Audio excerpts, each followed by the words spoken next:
来念：耶和华的灵在我身上，因为耶和华用膏好叫我传好信息给谦卑的人，差遣我医好伤心的人，报告被掳的得释放，被囚的出监牢，报告耶和华的恩年和我们神报仇的日子，安慰一切悲哀的人，赐华冠与锡安悲哀的人，代替灰尘，喜乐油代替悲哀，赞美衣代替忧伤之灵，使他们称为公义树，是耶和华所栽的，叫他得荣耀。他们必修造已久的荒场，建立先前凄凉之处，重修历代荒凉之城。讲到我们请志雷牧师今天要讲的是上帝的仆人。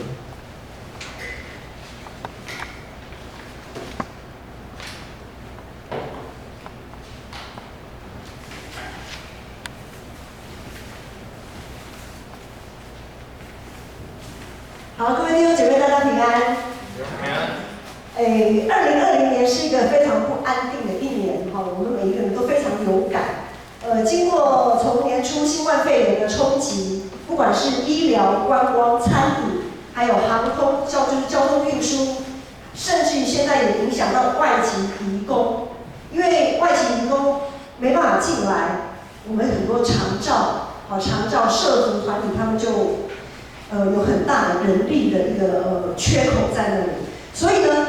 在整个影响层面是非常的广泛。那许多外交、内政、外交的政策就是一波未平一波又起，那我们还等不到一些相应的措施可以更完善，事情就这样子蹦蹦蹦，好像打地鼠这样子，那个地鼠就一个就这样窜出来，根本来不及反应。那在这样子的一个大环境这么动荡不安、这么充满不确定因素的这个环境里面，我们身为一个上帝的子民，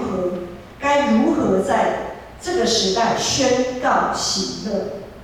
我们如何在这个时代宣告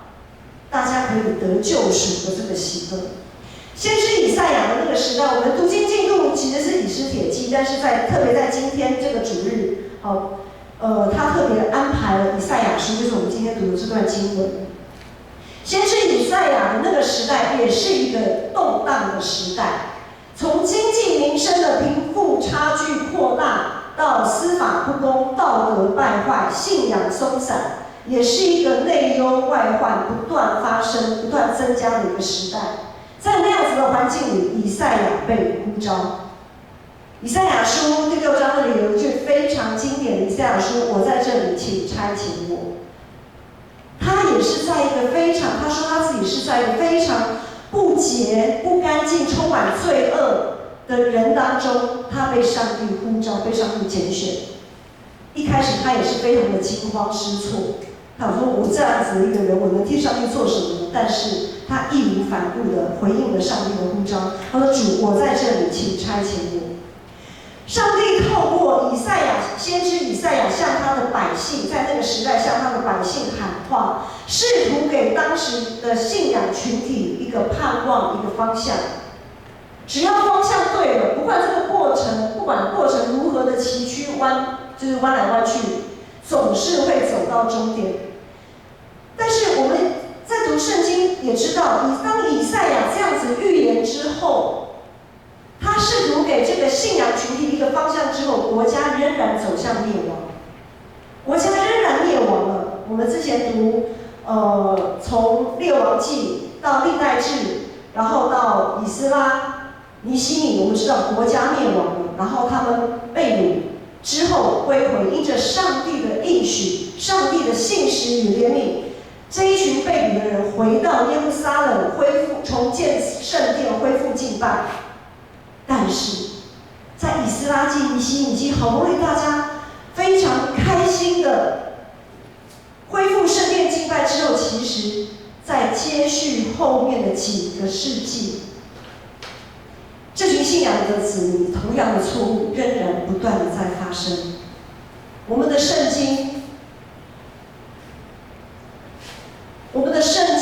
从最后一卷先知书，在圣经正典里面正典以外的我们就不谈了，那个问题比较大。收录在圣经正典里面60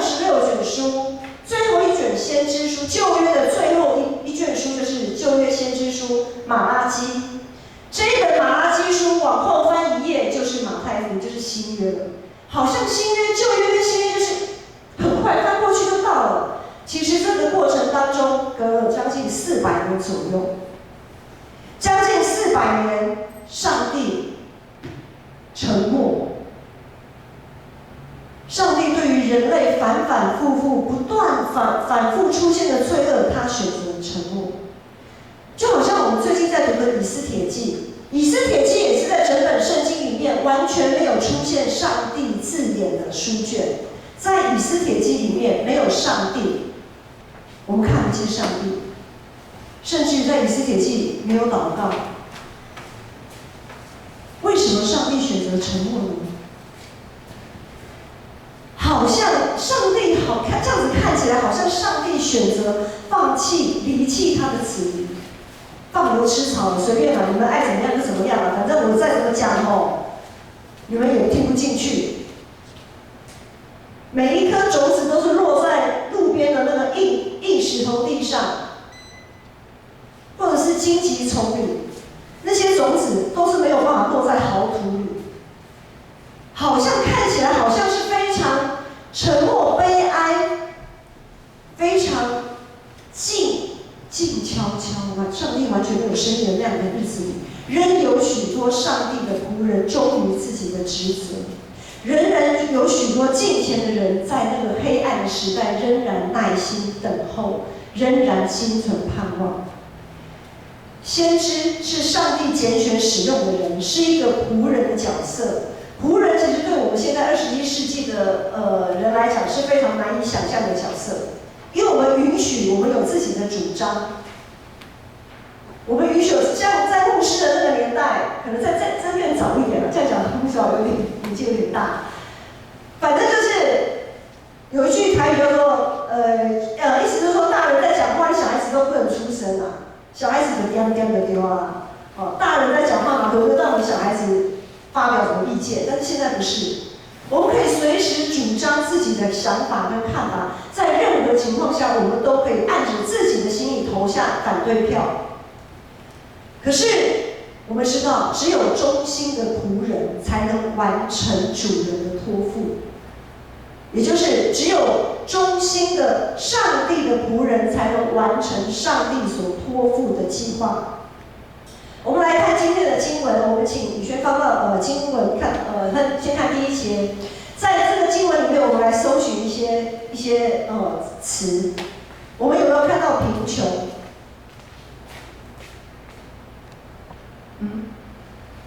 这边没有贫穷的。伤心、被掳，第1节有伤心、被掳，贫穷是台语的翻译啦，就是谦卑啦哈，就是心灵贫穷的人哈。好，有看到伤心的人，有看到被掳的，也有看到被囚啊。第1节就看到4个，一个是谦卑，就是贫穷，然后伤心、被掳的、被囚的。好，第1节就看到了4个这样的字眼。然后呢，第2节我们看到悲哀，然后再往下看，第3节我们会看到什么？也是看到了悲哀，又一次看到悲哀，也看到了忧伤。然后在第4节看到荒场，凄凉的荒场，一个像废墟一样的地方。短短的4节经文里面出现了这么多，让我们觉得非常沉，心情非常沉的这样的字眼，这些都反映了时代的悲剧啊！这样的悲剧不只出现在以赛亚那个时代，同时也出现在人离开上帝的那样子的年日当中。当然，也出现在我们现在这个时代。在我们看到第1节有提到主耶和华的灵在我身上，因为耶和华用膏我，他用膏油去抹，去抹我们，就是指以赛亚，是指我们即使在这样不堪的时代，上帝仍然拣选他的仆人，并且用圣灵赏赐给他的仆人，把圣灵降在这些人身上。我们在约翰福音书的14章里面也有读到，耶稣说：“我要求父，父就赐给你们一位保惠师，叫他永远与你们同在。”那个保惠师就是圣灵，就是真理的灵。这个是世人不能接受的。为什么世人不能接受圣灵？因为世人不认识他，也看不到他。但是我们这一群受洗成为基督徒的人，我们可以认识这位真理的灵，而他常与我们同在，也常在我们里面。上帝拣选他的仆人，用他的圣灵赏赐给我们，赐能力给他的仆人，不是要我们这些仆人好像很厉害，鹤立鸡群，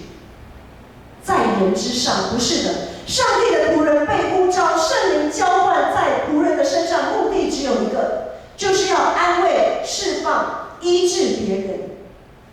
安慰、释放、医治这世代的人，要将那一群坐在灰烬里的人，在灰烬里悲哀的人，重新被建造，重新被栽植，用华冠代替灰尘，用喜乐代替悲哀，用赞美代替忧伤，用上帝的公义代替世上一切的不义，也就是要用上帝的爱来填满人们内心空虚的心啊。我们空虚的心，我们很容易用世上的一些物质、外在的物质来填满，但是今天上帝要用他的爱，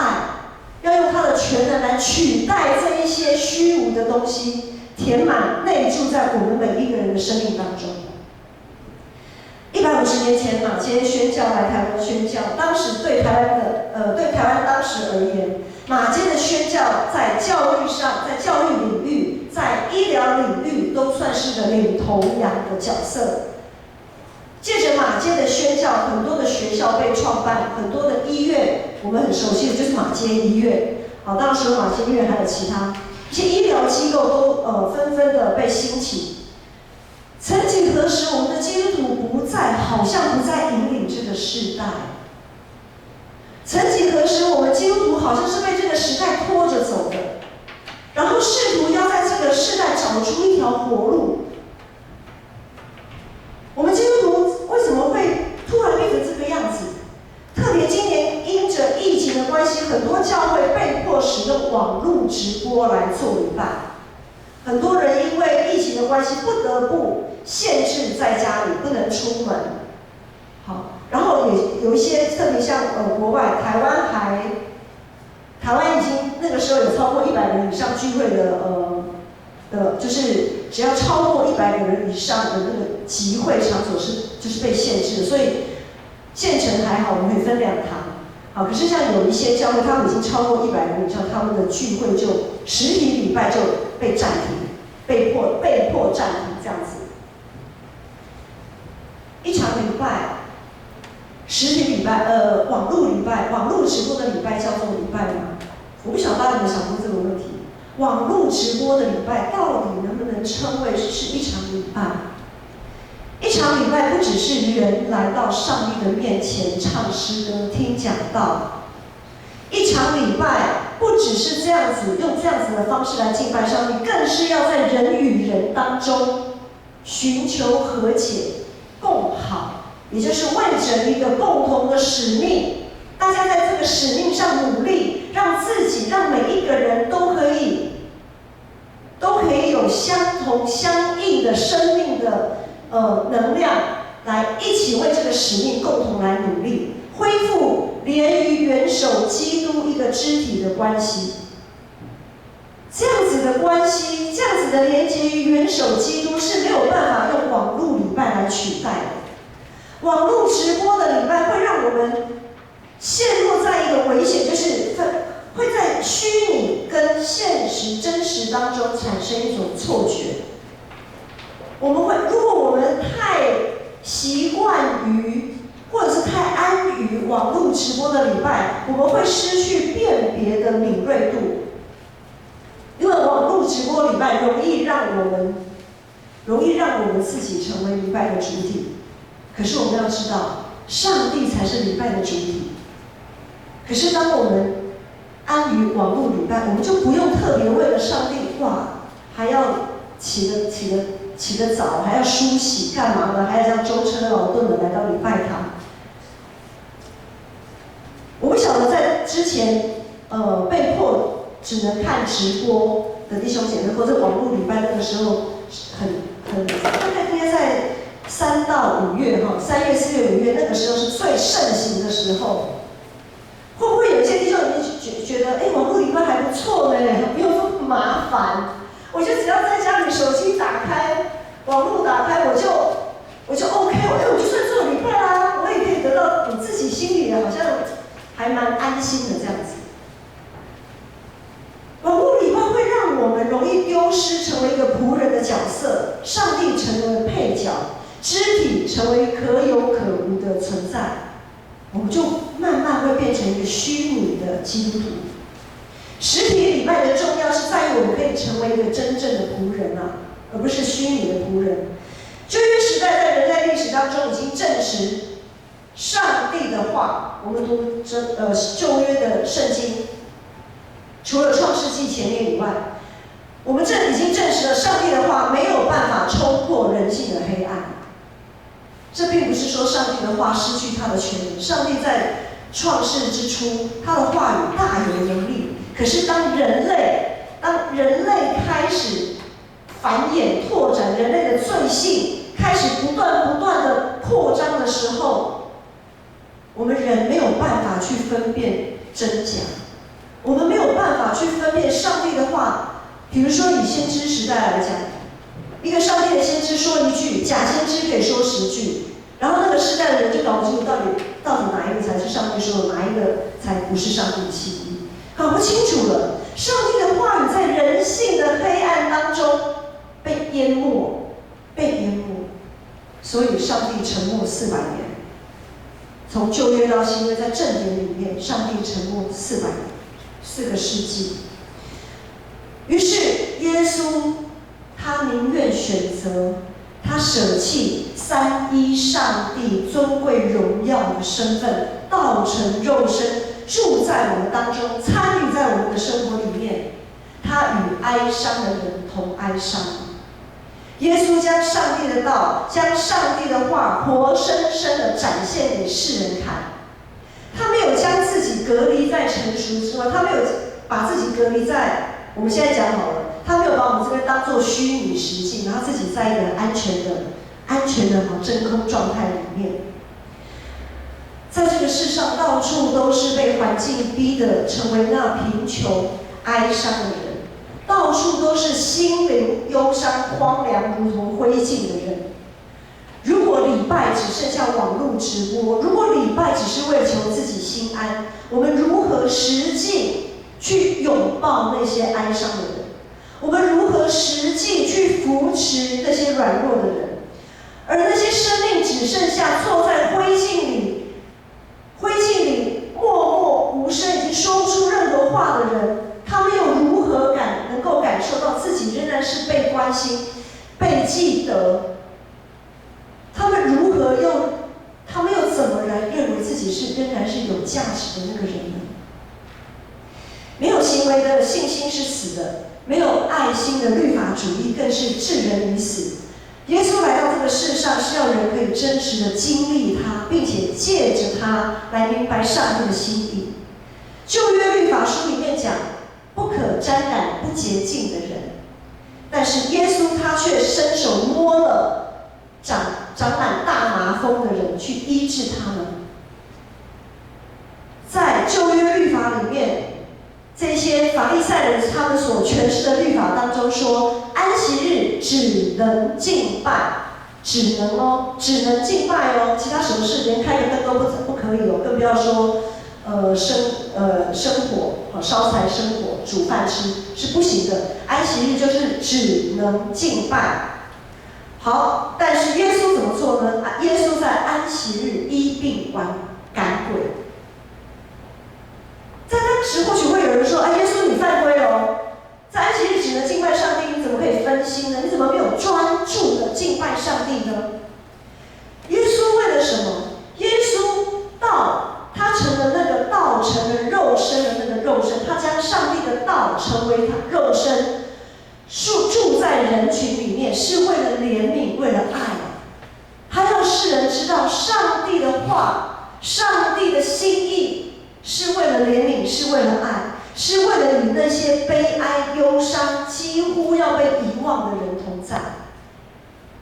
今天是代降第3主日，代降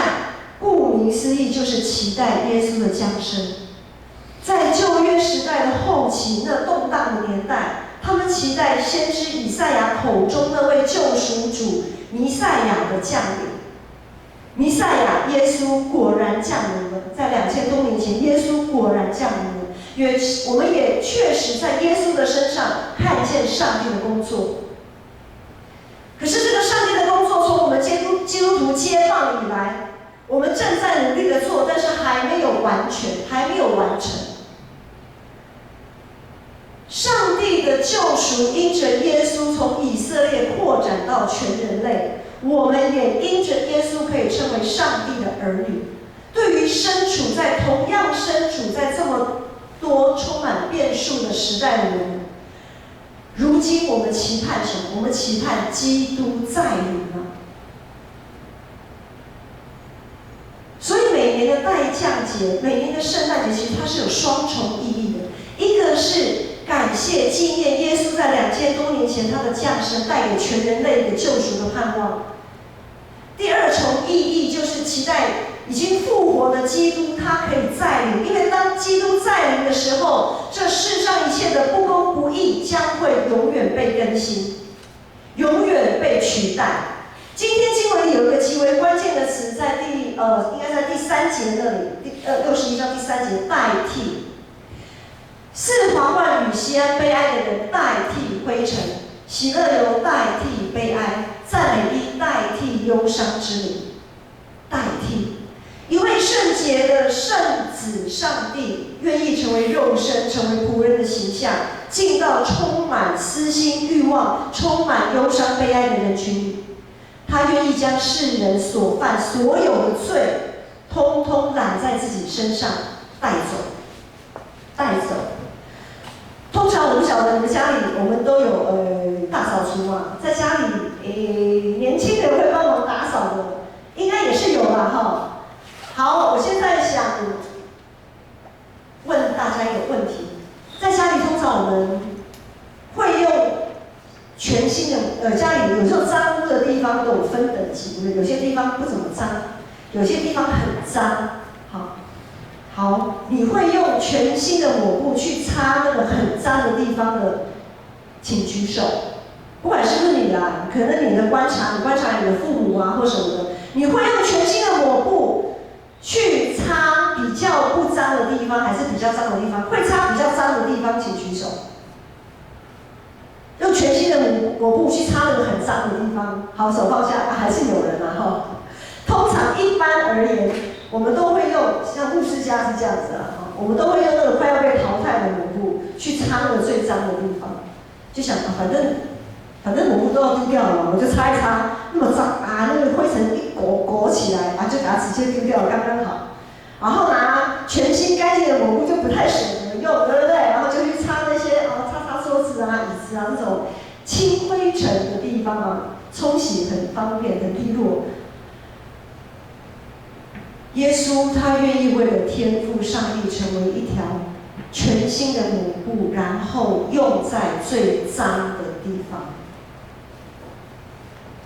耶稣他愿意成为天父上帝手中的那一块全新的抹布，直接被用在那最脏、最难处理的污垢里。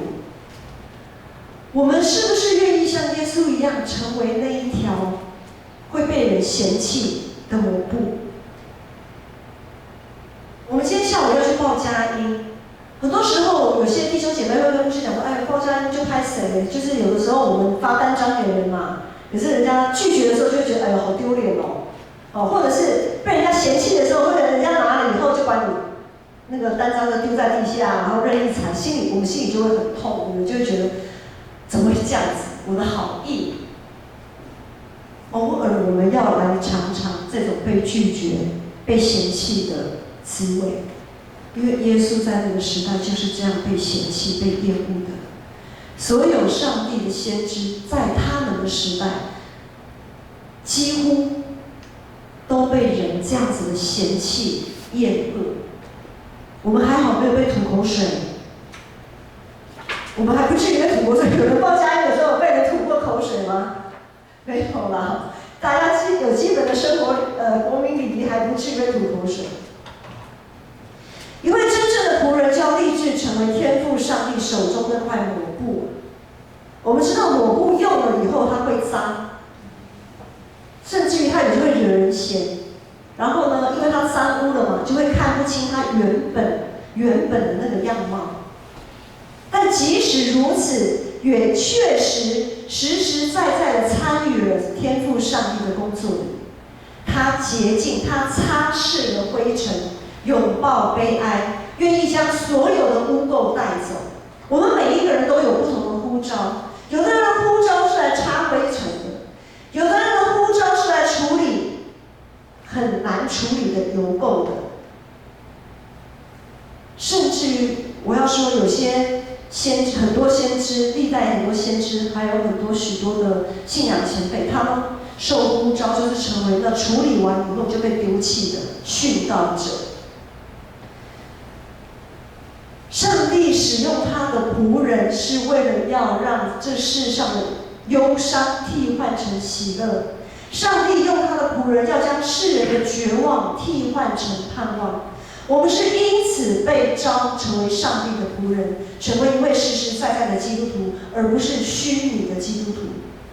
虚拟世界的危险就在于会让人误以为有了，但却什么都没有。没有错，它可以模拟，它可以演练，但是如果没有实际去做，那还是一场空谈。牧师在年轻的时候有一个机会，去到警察大学。警察大学里面，它有一间虚拟，我们知道警察都要练习射击打靶，特别是那种刑案的就是那种比较重案组的那一种。你说那种固定的那种打靶呢，是很正常，一般见。但是在警察大学里，它特别有一个虚拟实境的一个射击练习。反正进去它就有环绕的那种荧幕，然后有3D 效果，你就好像现身在一个我们讲说贝克街的亡灵啊，那一种好像站在一个实境里面，然后歹徒你要怎么去设计，怎么去抓。好，今天如果这个警察他一直在这样子的虚拟实境里面想象，或者是以为自己就是真的去抓到那个歹徒了，然后呢，他从来不敢走出外面，或从来没有走到现实的生活里面，真的去抓歹徒的时候，那他也不过就是自己想象自己好像是一个非常厉害的警察的角色而已。不是说网络游戏虚拟实境不好，但是我们总要分辨虚拟跟真实之间的差距还是有一点大。上帝膏抹他的仆人，赐下圣灵同在，是为了他的仆人可以实际去做，实际去参与，实际去牺牲。建成每年都会对于一些急难救助，或者是需要在建堂修缮需要的教会，我们每年会开放2个单位来募款。对于这一些马其顿的呼声，对于这些在困境当中的肢体，他们的呼求，这几年来建成有投入非常大的关注。从这里我们证明，我们建成不再失落信心啊，我们不再好像将自己的缺乏想象的无限大，好像以为我们这样子对外奉献了，我们把这些钱给奉献款给别人了，那我们建成就会缺乏，就会缺少。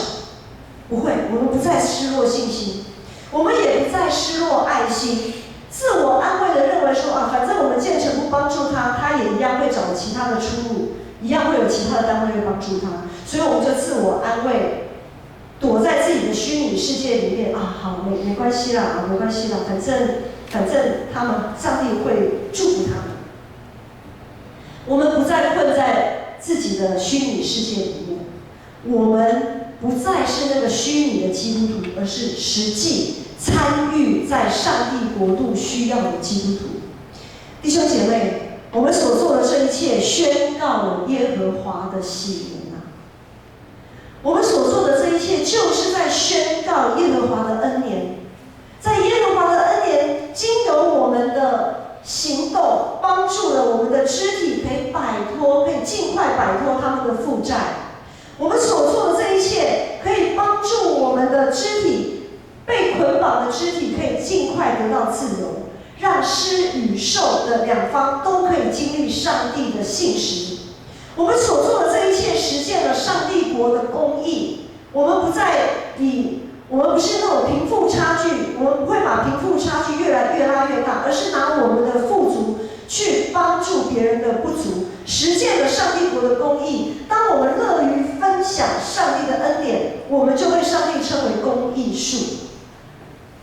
在我们奉献牺牲的同时，见证了上帝确实与忧伤缺乏的灵同在，并彰显了上帝的荣耀。仆人，一个看似没有自我、失去自由身份的仆人，却是我们可以得着释放、得着自由的机会。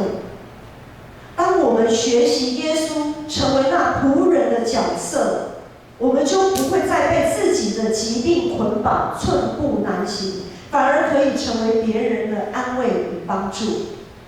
前几个礼拜都有提到，伊丽姐跟丽水兄，当然还有其他被疾病缠绕的人，他们在耶稣基督里，他们愿意学习仆人的角色，愿意去付出。照理讲，生病的人是最需要别人关注的。有的时候，牧师也会听到有些弟兄姐妹说：“啊，牧师，你们怎么都没有人来？为什么都没有人来关心我？”可是今天我们在耶稣基督里，仍然可以看到，像伊利、像丽水兄那个老爷爷，对不对？那是老爷爷了哈。在自己被这么多疾病捆绑的这样的躯体，他们仍然付出他们的关心。在那个当下，他释放了，他自由了。在他付出关心的那个当下，他忘记自己也是个生命的人。当我们成为上帝的仆人，我们也不再被贫穷、缺乏、限制来绑手绑脚。就像我们的对外奉献，我们对其他教会、其他单位需要单位我们的奉献，在我们忘记自己缺乏，我们轻看自己可能会缺乏的那样的情况下，当我们奉献出去，我们就成为那报好信息、供应人，并且可以滋润人的存在。当我们成为上帝的仆人，我们就不再被这个虚拟的世界来捆绑。我们不只是敢做梦而已，我们更敢于去实践梦想。我们更勇敢于去实践梦想。各位蒙主所爱、所拣选的弟兄姐妹，要记得主的灵在我们身上，主耶和华的灵在我们身上。在充满许多不安定因素的这个时代，我们必须要成为这世代活生生的见证。当一切看起来好像是假的，好像是可有可无的时候，我们要成为这世代最真实的存在。这是我们在这世代上帝对我们的心意，对我们的呼召。我们要让这世代的人可以透过我们的生命，在我们的身上看见上帝的心意，看见上帝的荣耀，让他们可以在这个失去盼望的时代，可以看见盼望，并且找到一个正确的方向。我们一起起立来唱这首诗歌。我们要一起说：主啊，我在这里，我愿意成为你蒙恩的儿女，并且我愿意回应你的呼召，成为你的仆人，成为你所使用的人。你将我从灰烬里拾起，恢复我做你宝贵儿女，父神，我愿更多明白你心，了解你为何微笑，为何哭泣。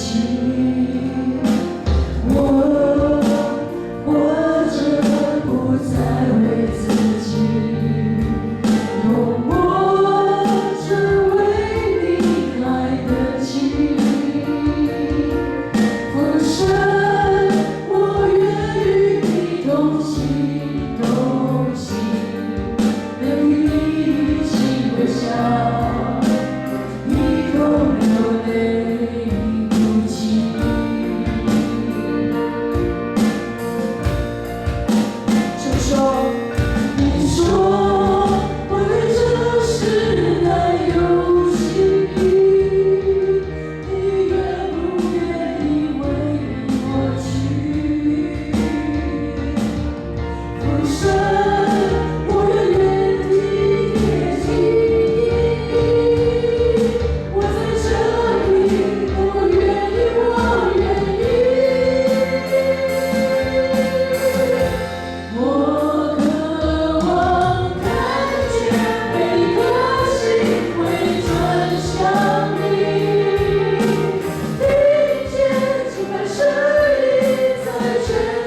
我从灰烬里拾起，恢复我做你宝贵儿女。更深，我越能多明白你心，了解你为何微笑，为何哭泣。活着不再为自己，用我成为你爱的情侣。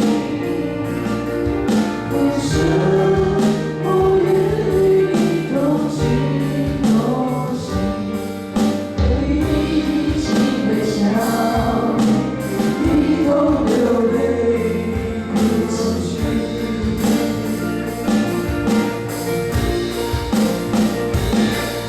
你说我对这事难有心意，你愿不愿意为我去？我们要坚定地说，神，我愿意贴你心意，我在这里，我愿意，我愿意。我渴望看见每一颗心会转向你，听见心的声音在全地响起。我渴望看见父亲的心转向儿女，儿女的心转向父亲。我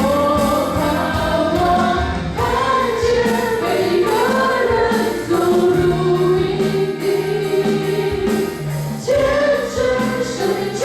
变的伟大神迹。我愿意成为那麦子落在土里，结出许多子粒，祝福这地。